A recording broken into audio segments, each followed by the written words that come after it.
Hey YouTube, we're back again here. We got a few things more done. We finally got everything piped in there. I don't know if I'd actually done that last time I talked with you or not. I was going to kind of show you what we've done. This here is now the exhaust pipe coming out, the CVT exhaust, where it joins in right here. Went ahead and put some of the insulation tape on it all the way around, so it's insulated all the way down. Comes down here to a 90-degree elbow that you can see right there. Then goes into another pipe that comes up. Now it's cranking a little bit, but with this being the exhaust pipe, it's not going to have that much of an effect on it. So that's the one. If you're going to have to crinkle one, that's the one to be the crinkle. And it comes up here, and then here's that exit part here, where it's going to come across. This is your CVT intake coming up. Where we cut it, put the pipe down in there, got the clamp in there to make sure it's down in there good and tight and sealed. Then it goes into a 90-degree coupling come across.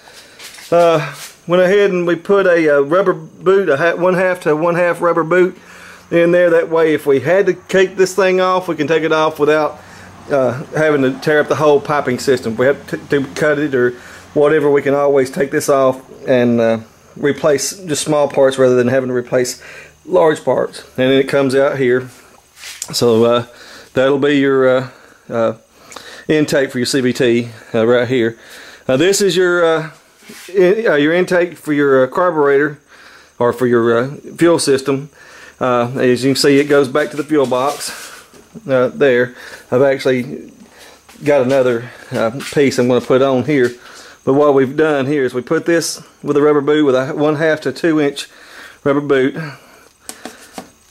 So there's your air intake snorkel, and then this one is actually going to have another one.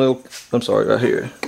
That comes over this way, and we'll trim this out to where it'll line up over there, and then this one will come out and be about like that, and then they'll have caps on them up there too. So kind of where we are with that.